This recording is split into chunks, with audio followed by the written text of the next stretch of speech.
Selamat datang di channel Cuplikan Horor, channel yang akan menemani kalian dengan kisah-kisah horor yang ada di Indonesia. Kali ini kita akan membawakan kisah dari seseorang di Twitter yang bernama sebut saja Saa.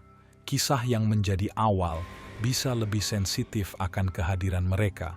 Keluarga dan teman terdekat udah pada paham sama perubahan aneh yang aku alami. Dan aku mengambil banyak belajar berharga dari kisah ini. Sebelum lanjut ke ceritanya, jangan lupa untuk menekan tombol like and subscribe. Hidupkan juga lonceng notifikasinya biar tidak ketinggalan cerita-cerita terbaru dari channel Cuplikan Horor.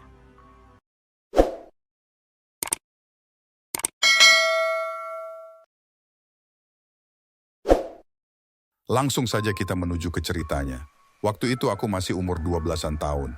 Masih berada pada zaman aktif-aktifnya main girl band-an sama teman-teman rumah. Main yang mesti dijemput dulu baru mau pulang. Sekitar jam-jam 10-an malam gitu. Waktu itu agak gerimis. Dan aku sama geng girl bandku yang ada 6 orang neduh dululah di rumah kosong depan rumahku. Sebelahnya ada pohon rambutan besar. Dan agak ke kiri ada pohon belimbing yang lebat banget. Sebenarnya nggak kosong sih. Hanya aja pemiliknya suka tinggalin rumah itu. Terus, aku punya satu temen yang paling gak jelas. Sebut aja namanya Via. Si Via ini anaknya suka banget ngarang cerita alias bohong. Kami segeng udah muak lah. Tapi malam itu pas semuanya lagi neduh karena gerimis, si Via ini malah joget lagu Kamsupai sambil ketawa gak jelas. Terus sambil ngoceh dia bilang, "Kalian gak mau ikut? Aku lagi joget sama hantu, haha, Kamsupai." Bukannya takut, kami malah natap aneh ke Via. Terus temenku gak sengaja nyeletuk. Udah gilaknya si Via ini, hujan pun joget-joget. Karena bajuku basah, aku memutuskan untuk pulang. Masih jam 9 malam, biasanya aku belum pulang. Tapi karena hujan, mending aku tidur di rumah, pikirku. Kulihat di depan rumah, Via masih joget sambil cekikikan di rumah yang lagi gak berpenghuni itu. Karena kasihan, aku samperin ibuku dan bilang, kalau Via mandi hujan malam-malam. Sama ibuku dicek dari jendela. Mana? Gak ada tuh. Aku berjinjit dan ikut mengintip. Tadi ada di situ. Mungkin udah pulang ya, Mak. Aku masih heran. Masa sih cepat banget si Via pulang? Terus gak lama kemudian, kulihat Via berjalan ke arah bawah, turunan di gangku. Besok paginya, aku beli risol dan kue basah di kedai dekat rumah. Aku ketemu si Via sama ibunya yang lagi belanja. Ku bilang mamakmu ya kau tadi malam main hujan. Aku berbisik ke arah Via dan dia menyeletuk. "Mak, tadi malam ada aku main hujan. Tadi malam kan kita pergi kan, Mak?" Karena beneran muak sama kebohongan Via. Aku cuma iyain aja.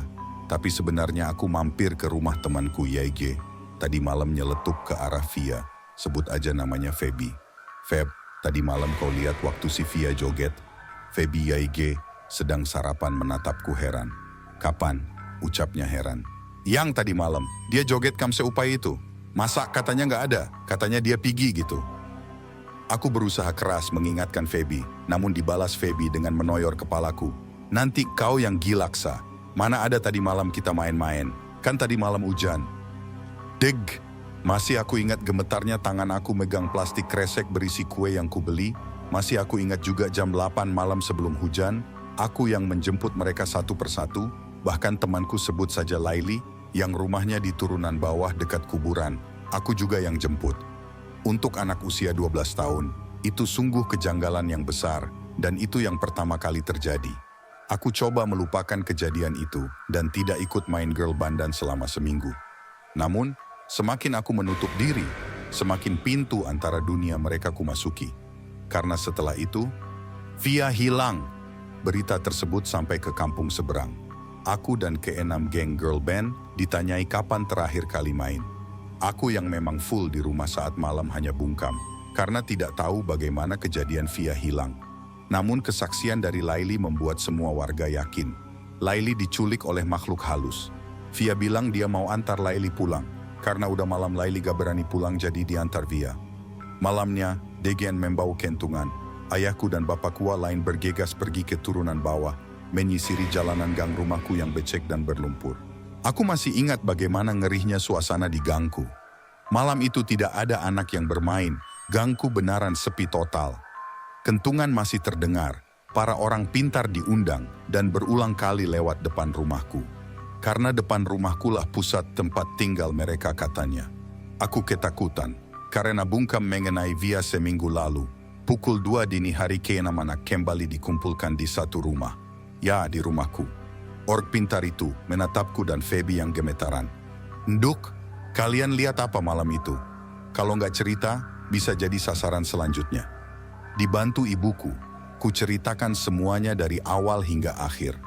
Ork pintar itu memegang kedua tanganku, dan dalam sekejap aku mampu mendengar tangisan Via yang meminta tolong untuk pulang. Suaranya sangat dekat. Ork pintar itu mengangguk, paham apa YG ku dengar dan menyuruhku keluar. Namun saat melangkahkan kaki keluar rumah, ratusan, tidak, ribuan. Rasanya seperti ribuan makhluk mengelilingi rumahku. Rasanya sesak. Berbagai macam bentuknya masih teringat sampai saat ini. Aku menangis. Tangisku bersahutan DGN tangis Via. Itu Via, di balik pohon rambutan. Ada beberapa yang terang-terangan ingin mendekatiku, namun dilawan oleh orang pintar yang memegang tanganku. Setelah mengatakan Via di balik pohon rambutan depan rumah, orang pintar itu memegang kedua tanganku. Sambil membacakan sesuatu, terdengar lirih suara nenek dua ke telingaku. Ikut yuk, ikut aku, hahaha. Dan ada beberapa suara lagi yang ramai.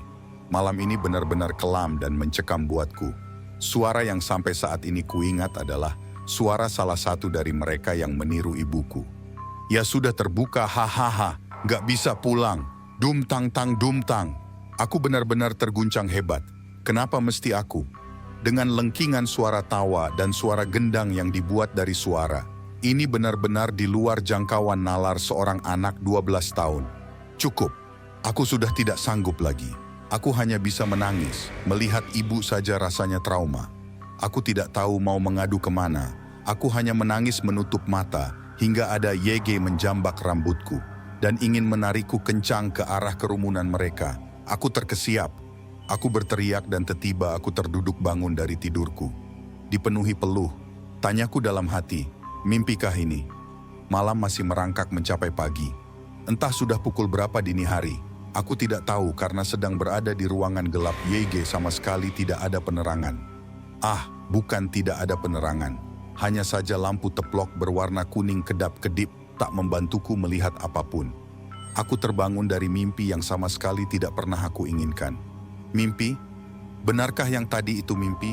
Atau malah saat ini aku sedang ada di dalam mimpi dan sialnya aku malah tersadar. Aku pikir sudah cukup kejadian sebelumnya menimpaku 2 tahun lalu. Iya, sudah 2 tahun. 2 tahun lalu, Januari 2015. Seminggu setelah kejadian Via ditemukan oleh seluruh warga dekat rumahku, dia menghilang secara misterius. Seluruh keluarga, teman, saudara, tidak ada yang tahu menahu mengenai keberadaan keluarga mereka. Mengejutkannya, tersiar kabar burung bahwa Via masuk rumah sakit jiwa. Keluarga mereka pindah keluar kota yang jauh sekali dari kotaku. Mau gak mau itu satu-satunya kabar yang aku terima mengenai Via. Selebihnya nihil, dia kembali hilang bak di telan bumi. Mengenai suasana di gangku, benar-benar sepi total. Semua orang tua melarang keras anaknya bermain maghrib sampai malam. Tidak ada girl band duan, sepeda duan, main wayang, main semberlang, main petak umpet, lain karet, dompu, dan semua permainan yang sering dilakukan di gangku ini. Kejadian hilangnya Via dan ditemukan dengan kondisi sudah dehidrasi lemas tak bersuara, masih membekas pada ingatan seluruh warga desaku, termasuk aku. Ya, aku yang secara tidak langsung membuka tabir antara duniaku dengan dunia mereka. Dunia yang seharusnya tidak aku masuki. Sejak saat itu, ustadz, orang pintar, bahkan dukun sekalipun, didatangkan kepadaku untuk menutup atau menghalangi pandanganku melihat mereka. Tapi sayang, sekalipun sudah berusaha ditutup, aku seringkali menghadapi yang lebih brutal, diculik dalam mimpi. Masa SMP benar-benar masa yang merusak mental healthku. Merusak semua hari-hariku apalagi saat malam. Perobatan tradisional yang mengarah pada orang pintar sudah ogah aku jalani. Saking seringnya aku ngerasa enek sendiri dan mencoba berdamai dengan situasi. Nihil. Ternyata susah kelas 3 SMP benar-benar masa yang paling sulit. masalah pembulian, hidup pada strata yang lo nggak kaya, lo nggak ditemenin. Belum lagi hal-hal yang menggangguku ketika malam kembali bertamu. Setiap ingin tidur, aku hanya berdoa, Allah, biarkan aku tidur tenang malam ini. Meski nggak semua yang datang jahat dan mengganggu, ada saja yang iseng tingkat dewa dengan membawaku pada alam mereka, padahal aku sedang tidur pulas. Seperti saat ini. Di ruangan ini lagi, entah sudah berapa kali dan sudah muak juga kuceritakan pada ibu dan ayah. Kali ini di kamar tidur. Persis seperti kamar tidur era 90-an, bedanya tidak menempel ke dinding, melainkan berada di tengah-tengah ruangan. Masih kuingat panasnya api lampu teplok yang tergantung di dinding kamar. Di tengah ruang kedap suara ini, sialnya udara sangat dingin. Tok, tok, tok. Meski sudah beberapa kali terjadi, aku masih ketakutan setengah mati mendengar ketukan itu. Badanku tak bisa digerakkan, lagi aku hanya menangis. Deg, deg, kali ini atap asbes kamar ini yang diketuk. Persis seperti suara genderang.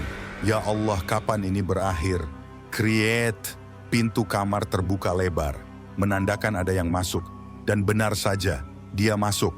Gaun putih yang kotor berwarna coklat gelap itu menyapu permukaan lantai yang berisikan ornamen bunga dengan titik hitam di tengahnya. Tingginya menyentuh asbes kamar ini. Wajahnya rusak.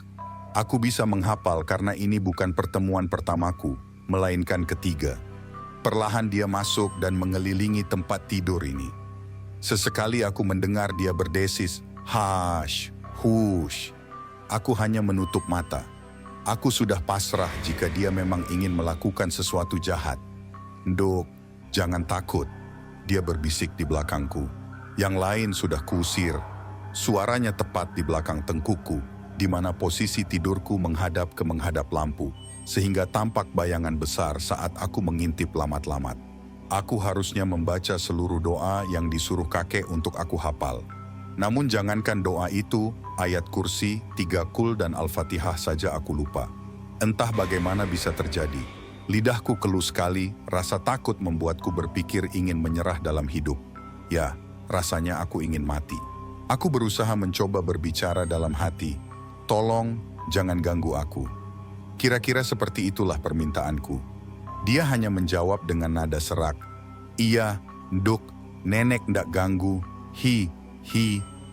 Perlahan hawa dingin itu menjauh dari tubuhku dan suara pintu kembali terdengar. Dia keluar dari ruangan. Jantungku masih belum tenang. Hanya satu kalimat yang berhasil kukap dengan keyakinan sepenuh hati. Aku ingin bangun dari mimpi buruk ini. Allahumma shalli ala Sayyidina Muhammad. Kucap selama 3 kali dengan sungguh-sungguh salawat Nabi, sampai aku menitikkan air mata. Aku benar-benar ingin pulang. Suara gamelan dan telinga kiriku berdenging. Samar 2 suara hingar-bingar mulai terdengar.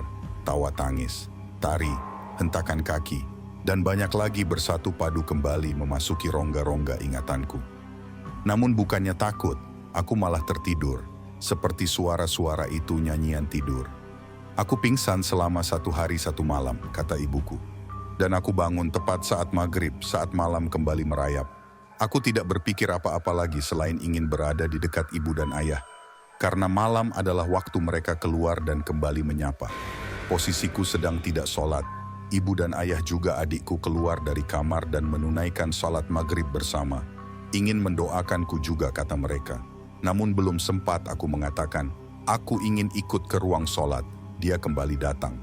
Tawanya menggema di seluruh kamar tidurku. "Hehehe, nenek datang, Nduk." Tirai kamar juga sudah mulai menggakui kedatangan dia. Aku memutuskan untuk berlari sampai jatuh meraih pintu. Suaraku kembali tidak mau keluar. "Mau kemana Cah Ayu?" bisiknya di telingaku. Tamat. Terima kasih sudah mendengarkan cerita kami dari awal sampai akhir. Thanks for watching. Jangan lupa untuk tekan tombol like and subscribe. Hidupkan juga lonceng notifikasinya agar kalian tidak ketinggalan cerita-cerita terbaru dari channel Cuplikan Horor.